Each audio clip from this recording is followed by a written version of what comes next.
Mes salutations à l'Assemblée d'abord.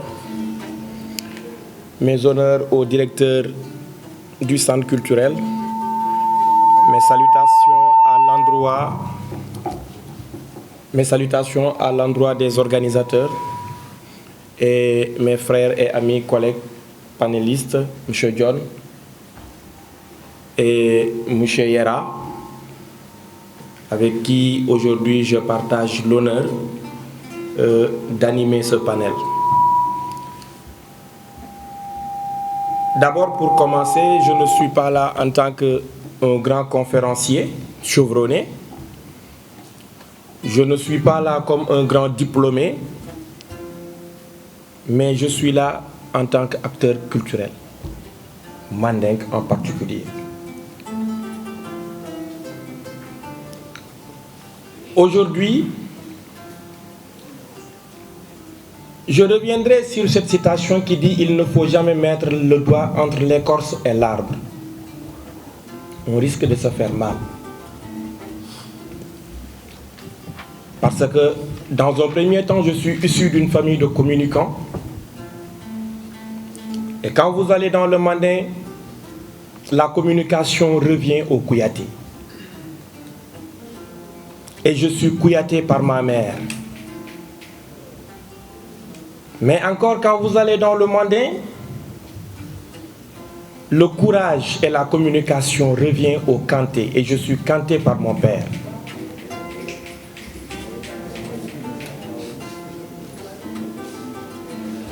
Donc je ne peux m'échapper de cette situation.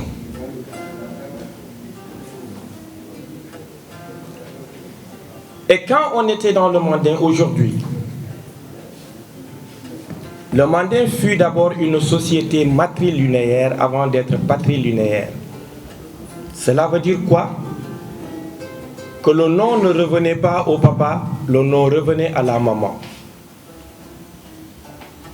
Parce que le père peut douter de la paternité d'un enfant, mais jamais la maman de sa maternité. Et si on était dans le mandin, alors j'allais me nommer Kouyaté, non pas Kanté. Et j'ai encore très chaud au cœur en parlant. Quand mes mots sont bercés par cette douce musique. Je transmets mes salutations à M. Sissoko Sora. Merci pour la belle mélodie. Mes salutations à l'assistance et à l'Assemblée. Merci pour l'écoute attentive. Mais je vous dis encore, pour répondre à la question du journaliste de Willy TV, qui dit que la musique mandingue, c'est la plus ancienne, la plus écoutée, mais la plus méconnue. Et il a parfaitement raison. Pourquoi?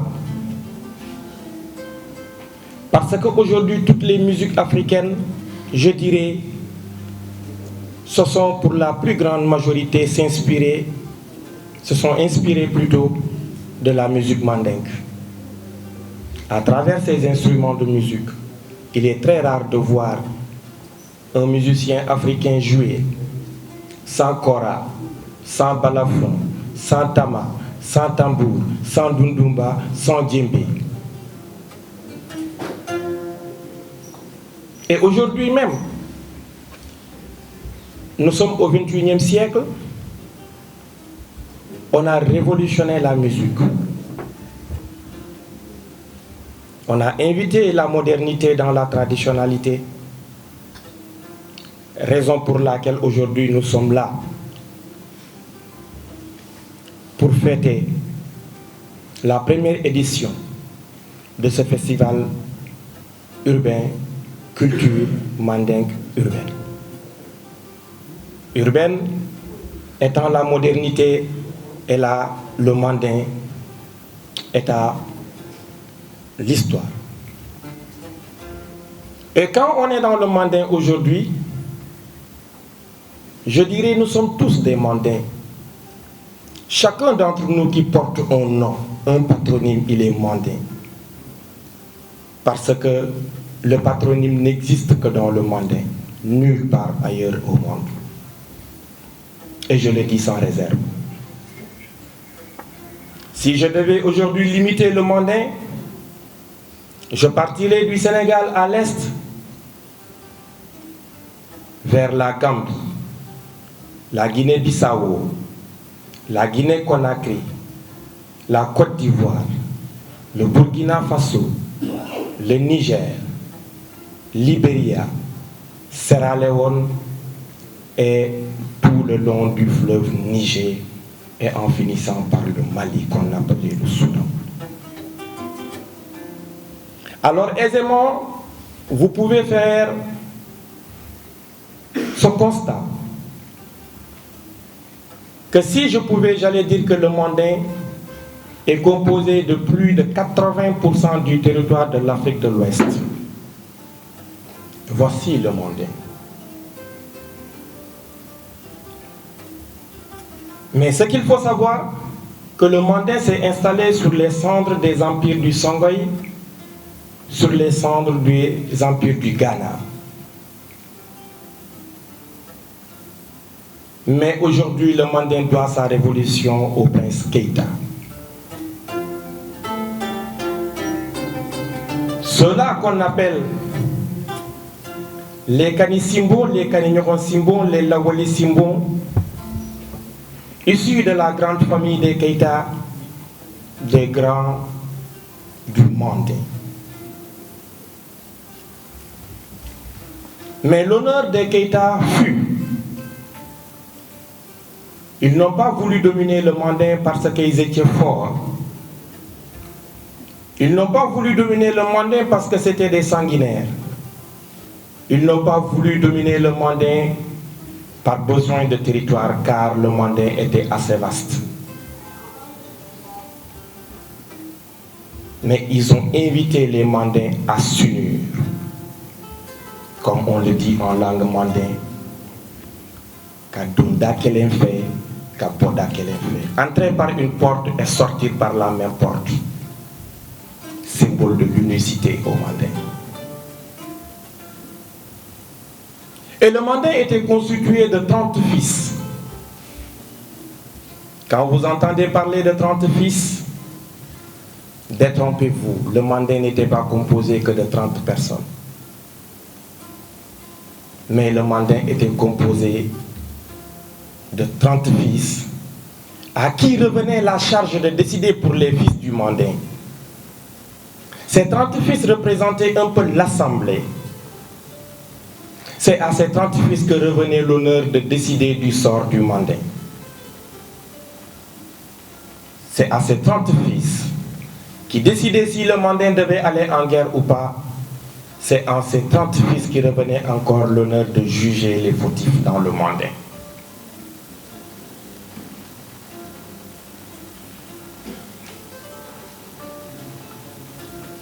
Dans l'article 1er de la charte de Kouroukanfoura de 1236, là nous sommes au XIIIe siècle, où il cite les 16 premiers fils du mandin que l'on appelle les Tontan Djontan Aniworo. Quand vous entendez Tontan Djon, ce sont les porteurs de Kakwa. Ceux-là qui pouvaient mener des guerres, ceux-là qui pouvaient mener des combats, ceux-là qui pouvaient s'opposer à l'ennemi, mais aussi ceux-là qui pouvaient dire non au chef quand il commençait à déraper. Après ces Tontan Djontan Aniworo, on a les Mansassi, ce qu'on appelle les classes princières, que j'ai dit tout de suite. Kani Simbo, Kani Nyoron Simbo, Kabala Simbo et Lawali Simbo. Et il y avait aussi les 5 classes maraboutiques qui étaient chargées de l'éducation dans le mandin. C'était les Sissé, les Touré, les Djané, les Bérété. Ils étaient chargés de l'éducation dans le mandin. Et j'en viens à la classe à laquelle j'appartiens, c'est-à-dire la classe des Nyamakala. Ils étaient 4, à savoir les griots, les forgerons, les cordonniers et les esclaves. Mais l'esclavage était assez particulier dans le Mandin. Parce que ceux-là qui étaient réduits en esclavage étaient des captifs de guerre et enfin enrôlés dans l'armée. L'esclavage n'était pas un traitement dans le Mandin. Et quand vous faites la somme, vous vous retrouvez, chers amis, avec les 30 fils du Mandin. Voici ceux-là qui devaient gérer le Mandin. Voici l'assemblée du Mandin. Et ça a été décidé à Kouroukanfoura. Mais généralement, les gens parlent de Kouroukanfoura. Mais avant l'assemblée de Kouroukanfoura, il y avait une première assemblée qui avait précédé celle de Kouroukanfoura qu'on appelait l'assemblée de Kankanyanfoura. Et là, on est en 1235. Quand vous entendez quand en mandin, que ça veut dire voix. Foura veut dire nouer. Alors, ils demandaient aux mandins de nouer leur voix parce que autrefois, nous sommes au XIIIe siècle. On ne pouvait ni écrire. En ce moment, l'écriture n'était pas encore apparue dans le mandin. L'homme n'avait que sa parole et ça valait de l'or. Les dignes fils du mandin s'étaient donné des paroles, avaient noué ces paroles pour venir entériner maintenant les décisions qui ont été prises à Kankanyanfoura afin de ratifier tout cela à Kouroukanfoura.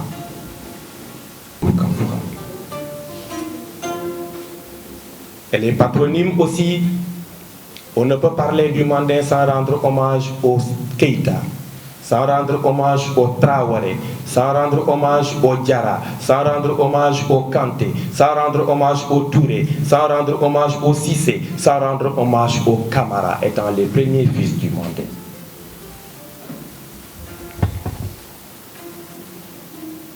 Alors, chers amis, l'article 2 de la charte de Kouroukanfoura définit le rôle de tout un chacun dans le Mandin. L'article 2 de la charte de Kouroukanfoura dit que nul ne pouvait offenser le Nyamakala. Et le Nyamakala était chargé de dire la vérité au roi, de le conseiller et de l'orienter quand il commence à ne plus voir clair. Mais c'était aussi le défenseur de cette constitution, de cette charte du Mandin, que personne ne devait violer. Donc le rôle du Nyamakala était un rôle très important. Et quand tu voyais à chaque fois le roi s'installer, à côté du roi, il y avait son Nyamakala, qui disait que le Nyamakala n'était pas important dans la société du Mandin. Mais de nos jours, on a dénaturé la fonction du Nyamakala, aujourd'hui, qui consiste à chercher peut-être du profit, à dire les louanges de quelqu'un, en espérant en retour les grâces de ce dernier. Mais ce sont des gens qui faisaient partie de l'administration du Mandin.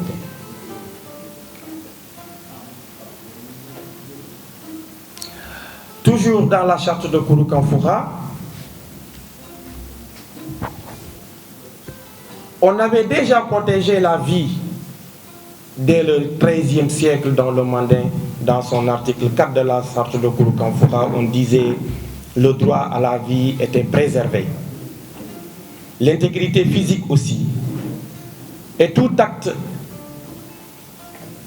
attentoire à la vie de l'autrui était puni par la peine de mort.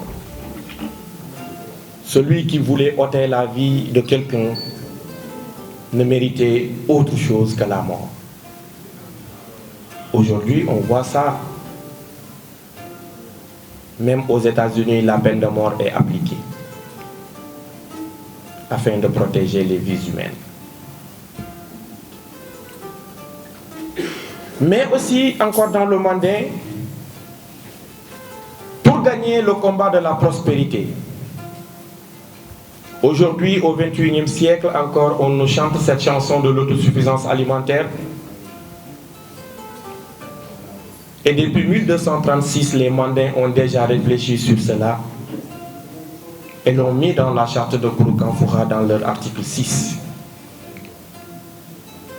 En disant, pour gagner le combat de la prospérité, l'enfant du Mandin n'était pas l'enfant d'un individu. Le fils du Mandin n'était pas le fils d'un individu, mais c'était le fils de la communauté. S'il réussit, c'est la communauté qui réussit. S'il échoue, c'est la communauté qui a échoué. Raison pour laquelle autrefois, quand un enfant faisait un forfait, il avait même peur de rencontrer les personnes âgées parce qu'il savait déjà qu'il pouvait avoir la même correction que son papa pouvait lui donner. Car il n'était pas le fils de X et de Y, il était le fils de la communauté.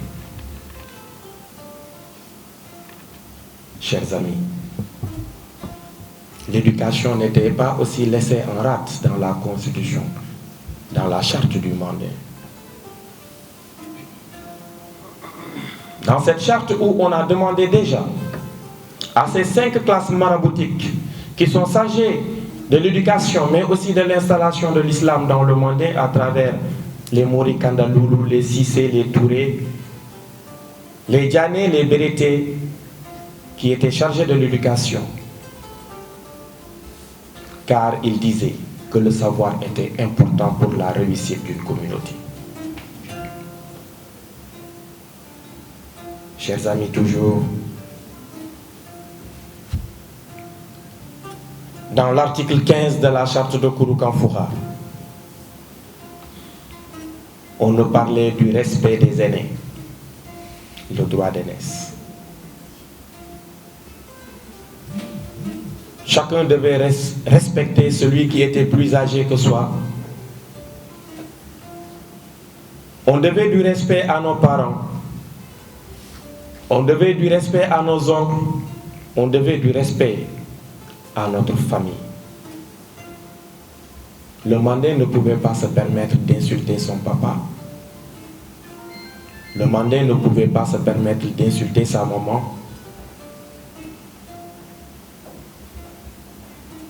Quoi que l'on fasse, nous sommes toujours différents des autres. Différents par notre culture, différents par notre éducation, différents par notre façon de vivre. L'éducation de l'Africain ne sera jamais comme celle de l'Européen. Celle de l'Européen ne sera jamais comme celle de l'Asiatique. Celle de l'Asiatique ne sera jamais comme celle de l'Américain. Soyons fiers de ce que nous sommes. Des Africains. Mais des Africains civilisés. Des Africains, mais des Africains cultivés. Et quand on parle de culture, en général, les gens ont tendance à se focaliser sur le folklore, la musique, la danse. Ce ne sont que des éléments de la culture. Mais la culture ne se résume pas qu'à cela. Non. La cuisine fait partie de la culture. La religion fait partie de la culture. La mise fait partie de la culture à travers l'habillement. Nos façons de célébrer nos mariages, nos façons d'enterrer nos morts, nos façons d'évoquer l'esprit, nos façons de manger.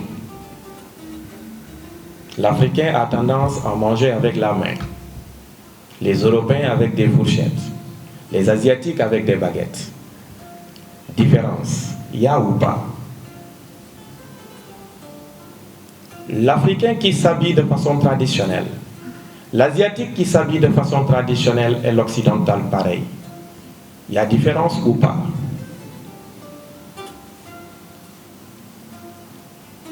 L'Africain qui se met debout, l'Asiatique qui se met debout, l'Européen qui se met debout, il y a différence ou pas, parce que nous n'avons pas la même couleur.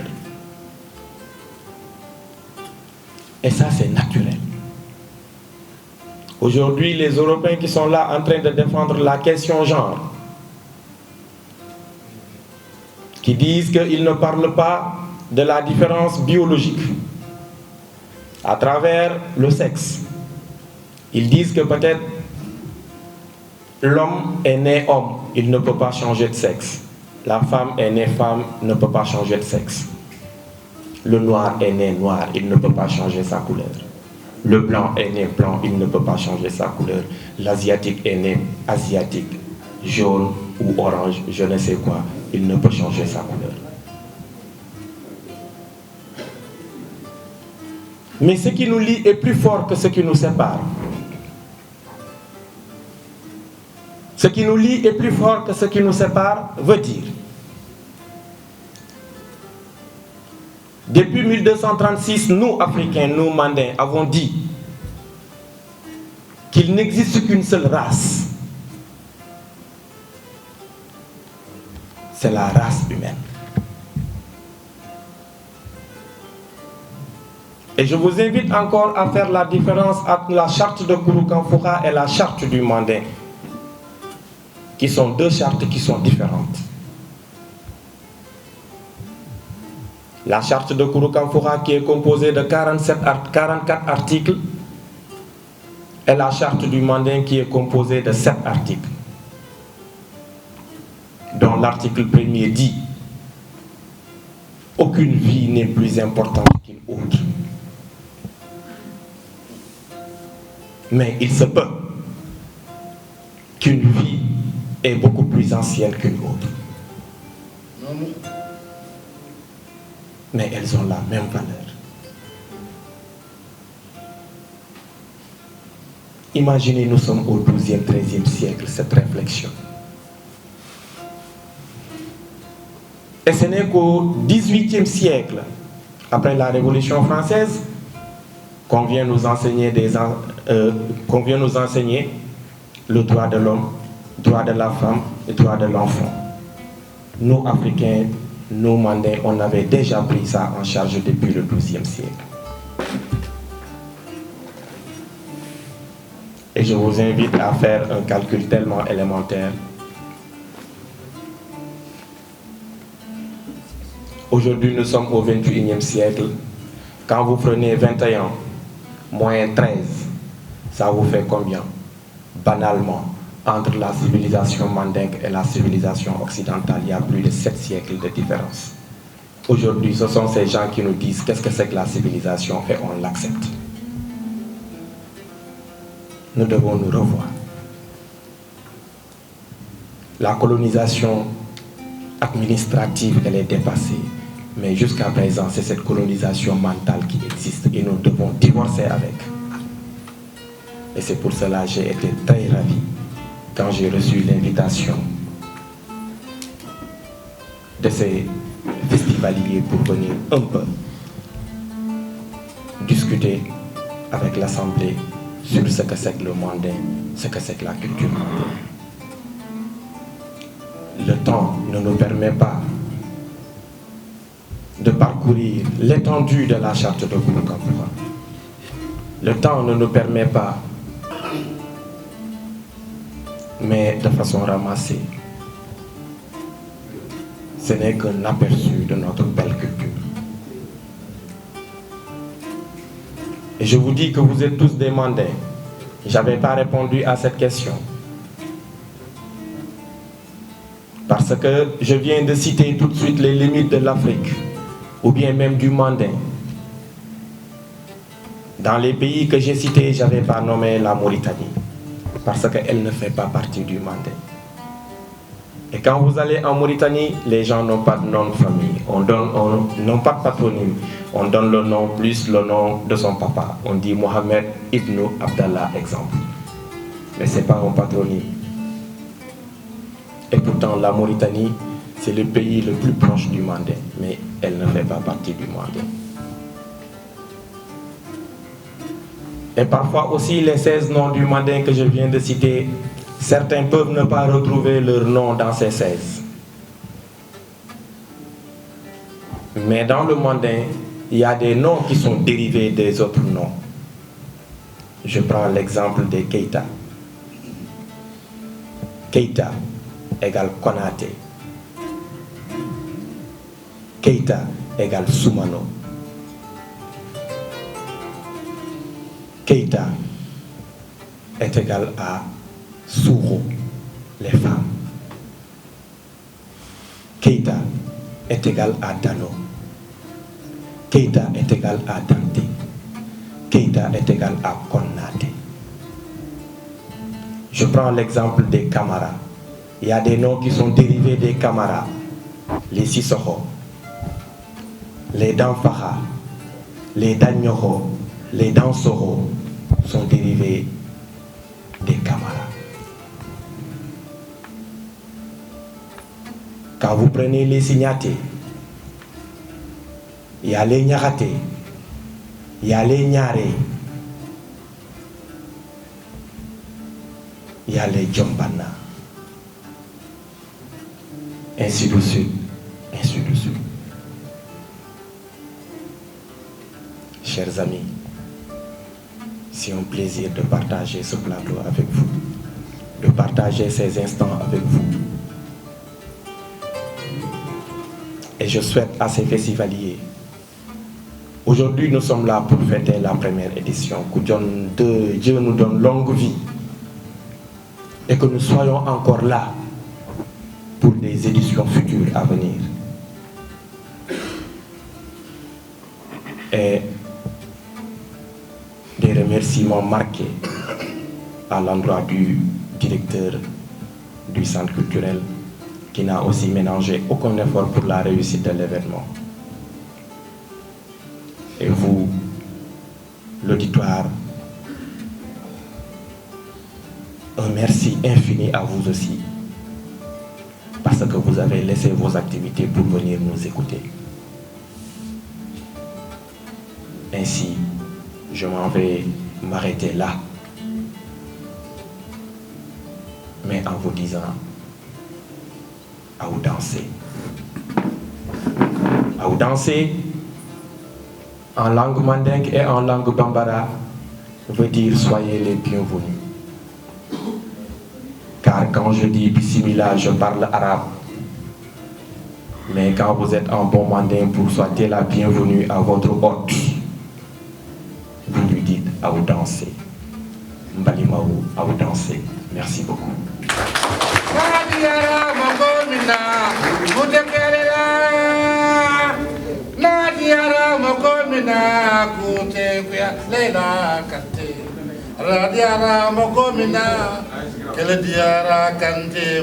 Merci beaucoup, Sissoko Sora. Merci. Merci beaucoup. Merci.